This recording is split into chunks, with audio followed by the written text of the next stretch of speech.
Hi curious people, welcome to my first decluttering video.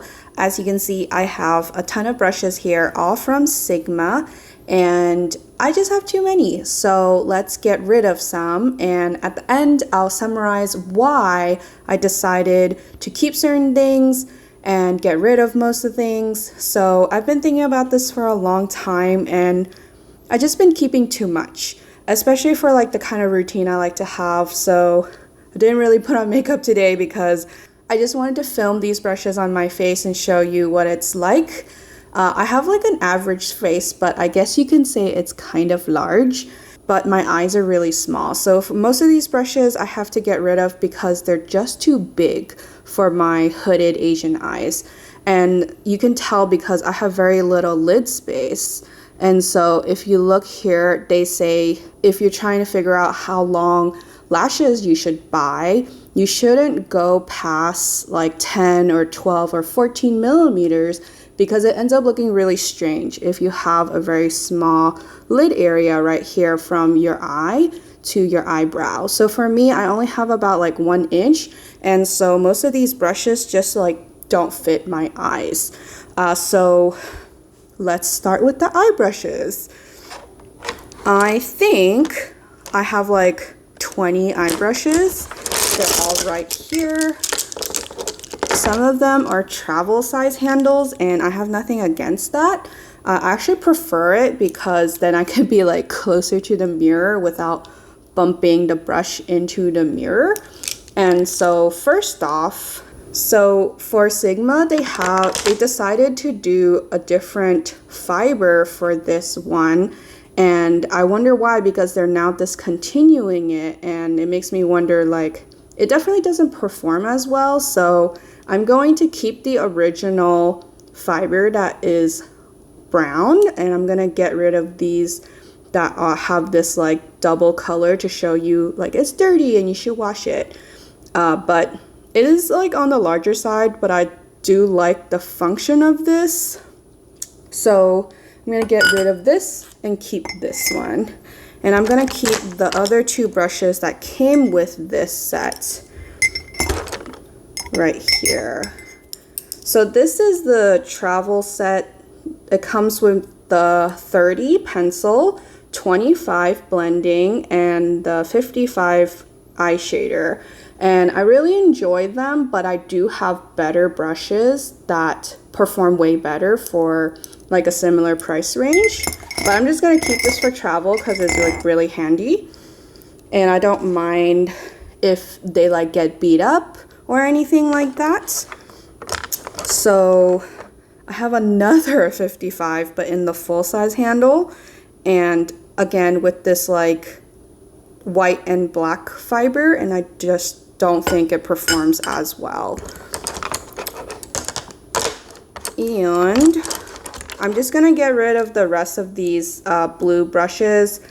I don't know why I bought this eyeliner brush because my eyeliner usually comes in the felt tip pen, and I just have never used it, so I just need to get rid of it. And then I have all of these like blending brushes that are supposed to be really great, but for some reason this 39 is domed and it's supposed to be like a buff and blend brush, and it just is so scratchy. There's like a single hair in here that just pokes me every time, and I just can't stand it anymore.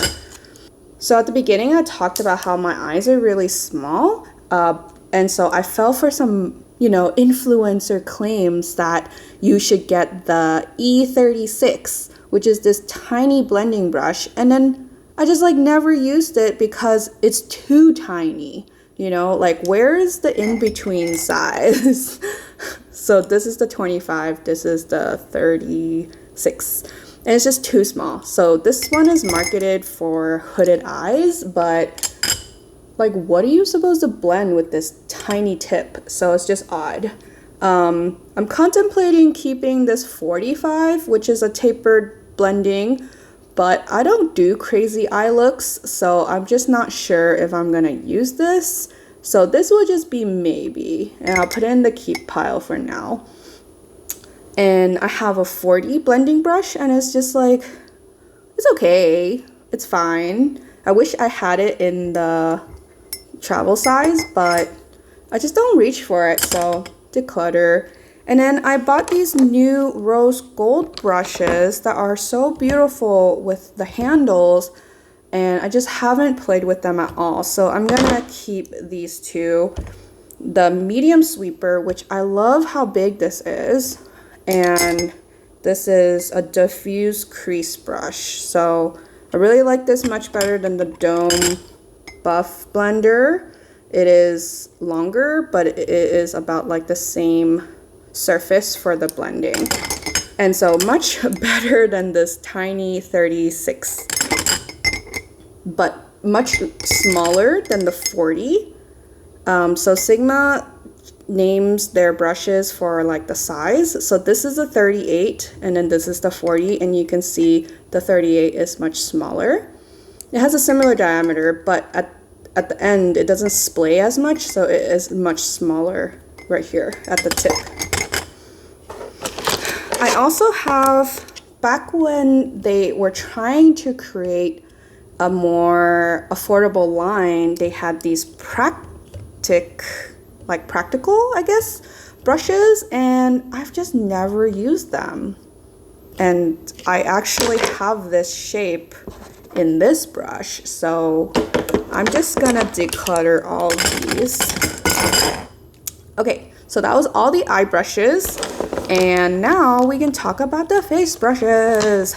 I don't know why I ever bought a dual fiber brush, because I have no idea how to use it, and I feel like I'm on the struggle bus every time I pick this up. And you know, I've like Googled videos on how to properly use it, and then you're supposed to do this stippling motion, and it's supposed to make this like beautiful skin-like look because you're blending it out so well. And I'm just gonna tell you right now that no, it does not work for me. So this is the F50, and it's gonna go because nothing beats a sponge that is damp, and it's dirty right now, but I just love my sponges, and I've decided to just be a sponge girl and keep my face brushes for powder foundation, which I wear a lot. So if I'm doing liquid, I'm just gonna go with the sponge, so I don't really need any brushes for liquid base. So that leads us to all of these flat type kabuki brushes that I really love, and I recommend, if people have the budget for it, you should definitely invest in some Sigma face kabuki brushes. So the 80 is what made them famous, but really the 82 is where it's at. This is like a dupe, or whatever you want to call whoever invented it first, for the It Cosmetics dual-ended brush. It is a very similar head, and I prefer this one more because it's more dense and it doesn't give as much. So highly recommend this. I would buy like 2 or 3 of these just so I can wait longer in between brush washing. And of course I'm going to keep the 80 because sometimes I just want a flat brush, and it just makes putting on the powder foundation much easier. And then this one, I surprisingly fell in love with it because of the shape. It makes it really easy to put it in those like small areas like my nose. That makes it difficult, but then you love having a pointy sponge for. But then it's like you can have that capability in a brush. Sigma also makes like a pyramid looking type one. So it's like 3D. I don't have that one, but I would be interested in trying it out. Okay, the rest of these, I don't know. I do like candle type brushes because I like low-key blush, but I still have yet to find a contour brush that I really like from Sigma, and maybe I just haven't tried their lesser known cheek brushes. So I'm gonna keep this one because I just bought it, and this one is a highlighter brush, which I like, but I don't wear that much highlighter, so I'm gonna keep for now because I just bought it, but it's probably gonna get decluttered knowing me in a little bit. And I'm most disappointed with these two. This is supposed to be their like bestseller 40 angled cheek brush for contouring, and it's just so loose that you just end up pushing the product everywhere, right? It just like spreads so much, and I just cannot make it work for those reasons. Like if it was shorter and more dense, it would definitely work. Like the elf one that I prefer. It's just like too floppy, as you see. And then this is the 30 powder brush, and it's the large powder, and it is fine, I guess, but I prefer my powder brushes to be way more fluffy, like if I'm finishing my face with finishing powder and setting spray, and it's just not right. But if you want more like a under eye or specific like bake and, you know, sweep, it might work for you. But for powder, I just prefer the triangle puff that I've discovered a year ago, and like nothing beats that. And Laura Mercier, she was like on top of it, and she knew that from like decades ago that you need to push the powder into a puff and really like press it on and roll it. And that's the proper technique for applying finishing powder, or you know, any type of powder if you want it to stay a long time. And then I have 2 of the 40 that I am very disappointed in, so it's gonna go 2. And that's my decluttering. So summary wise, I'm gonna keep all of these brushes. I learned a few things about myself, right? That sometimes I just buy things because they look pretty and everyone else loves it, and then I realize it doesn't work for what I do, which I'm a newbie when it comes to makeup, so why am I buying like 10 different shaped blending brushes when I only wear 2 eyeshadow and I don't really need to blend that much, and I'm not doing like 10 eyeshadow looks, right? So it just doesn't make sense to have that many blending brushes.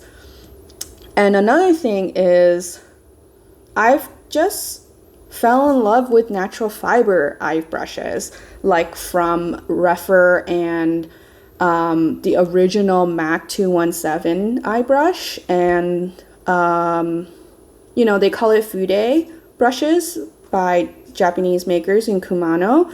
And I just can't go back to synthetic for eyes. It's just too scratchy, and the shape is just not right for my Asian eyes. And I've just had much better luck with like Rephr and Hakuhodo and just other natural fiber brands that use uncut goat fibers.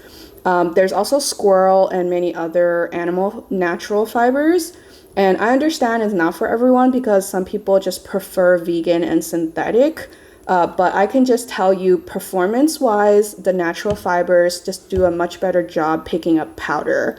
And so if you want to do some testing, you will see that that is true, and that most of the makeup community will agree with that. So as I said earlier, with a lot of these like big powder brushes, I in theory love them, but then I realized, you know, Laura Mercier had a really good point with using puffs, and she figured out in her experience that that is the best way to apply powder. And so I've also decided to switch over to puffs, and I'm not going to use like powder brushes anymore. I still have a few, and I have some with natural fiber with goat, and so I'm going to keep those around and see like what I continue to prefer. But I also prefer putting setting spray on this triangle puff, and it's just so much better than using a brush or just spraying it directly on your face. So in summary, these are a ton of brushes that I'm keeping, but most likely gonna narrow it down to even fewer Sigma brushes, because I've just discovered better things like natural fiber brushes. The most important thing about brushes and your makeup tools are how often you clean them and how you're staying healthy and hygienic. And so invest in some good cleaning tools. Sigma makes some. This is not sponsored, not an ad, but you know, whatever it takes for you to build that routine and make sure you're cleaning your tools, then make it easy on yourself. Get a brush drying rack and make sure you are cleaning these regularly and you're not just buying new brushes to use, kind of like buying new clothes instead of doing laundry. But these are my favorite brushes that I'm gonna keep and I like using, and then I bought some new brushes that I wanted to try from Sigma. So I tried a lot that didn't work, and I hope you take some of this advice and think about, what do you really need these brushes for, and do you really need this many brushes? So stay tuned for more brush videos and makeup videos. I'll see you guys in the next curiosity. Bye! There's some crumbs here because this was just in like a bag full of brushes.